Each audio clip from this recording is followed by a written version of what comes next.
Senku and Co. finally arrive at the origin of the petrification beam, only to find a huge glowing mountain made up of medusas. Anyhow, Senku quickly gets to work and chants 1 meter in 3 seconds, but nothing happens. Meanwhile, Taiju gets all fired up and starts testing every petrification device.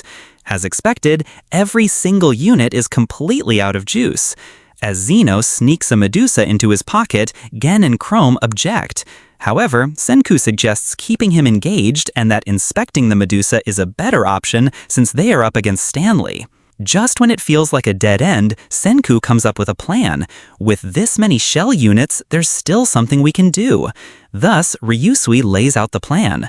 Only Jewel and the gem clock experts can cleanly dismantle the cores, but crushing them is easy enough for anyone. They remember Matsukaze's warning that messing with a lone Medusa was a gamble. Now, with dozens, they can smash them to bits and hunt for whatever's left inside. Science kids love a good teardown, and the team dives into a full-scale disassembly frenzy. Just as Senku's team is preparing to get started with the Medusas, we cut to Stanley's flagship slicing through the waves. Stanley implies that Senku and the others must have escaped safely by now. However, that radar guy says, "We tracked their bike tracks and they're heading down the Amazon. They've got to build a new vessel to make that trip." He adds, "No matter how many detours they take, our radar nets will pick them up." Anyhow, Senku starts collecting the Medusas as test samples. After that, they start designing this jagged, weird-looking boat, and everyone's arguing about aesthetics. Some want cute and round, others want edgy and sharp.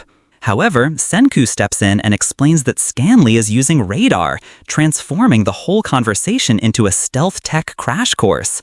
Senku says, "Let's build a stealth ship," and Ryusui loses his mind with excitement. Then Senku explains how radar works, how shapes affect detection, and how they're going to beat 21st century tech with Stone Age hacks. It's not perfect, but it's stealthy enough to mess with Stanley's radar. As you might have guessed, the weird design will help them evade detection. Senku says, angled cuts to absorb radar. They slap carbon-loaded rubber all over it, turning rubber into stealth armor. Senku asks Zeno for advice on using rubber to make the ship stealthy, but Zeno refuses to help. Once they finish the stealth ship, everyone acknowledges that it kind of looks cool. However, even after the rubber coating, the ship is still being picked up by radar. They start wondering why no one saw the petrification coming. Like, how did NASA miss this?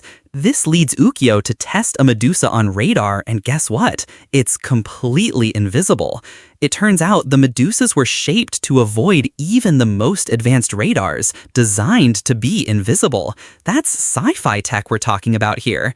Chrome's like, let's slap this tech on our ship and go full stealth mode.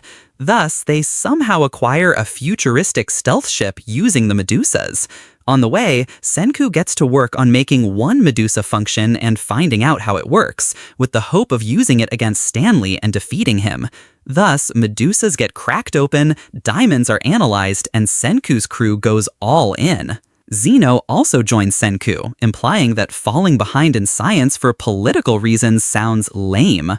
By the way, Joel's elegant breakdown report comes in clutch, and they discover that the blackened diamonds are just damaged ones, and most of the unused diamonds are messed up.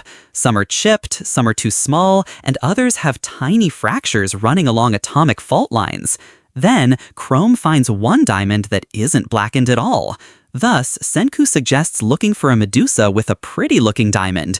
So they start digging through the pile, hunting for a Medusa that still has a clean diamond stuck in it. Kohaku's already sprinting across the lab yelling, 1 meter, 3 seconds. Then, Senku comes up with a hypothesis that putting in a brand new diamond might reboot an undamaged Medusa, as was proven earlier by Joel. But there is a problem. Every clean-looking diamond has some kind of flaw, whereas the used ones, they're perfect. Thus, Senku decides to make diamonds and hands the task over to the peace team. Everyone's like, you're insane. You can't just make diamonds. Ui's already imagining the old world. If you could do that, you'd be filthy rich. Senku lays it out. Science isn't reserved for geniuses. Whether you're a saint or a killer, if you follow the steps, you get the same result. That's the beauty of it. And the ingredients? Alcohol. Just plain alcohol. Even cheap booze will do, he says, with a little extra work. They raid Dr. Zeno's stash and find a bottle. Then comes the heat source, tungsten. Alcohol goes into a hot water bath, vaporizes, and the filament superheats inside a pencil-sized tube. First attempt, boom! Something literally explodes.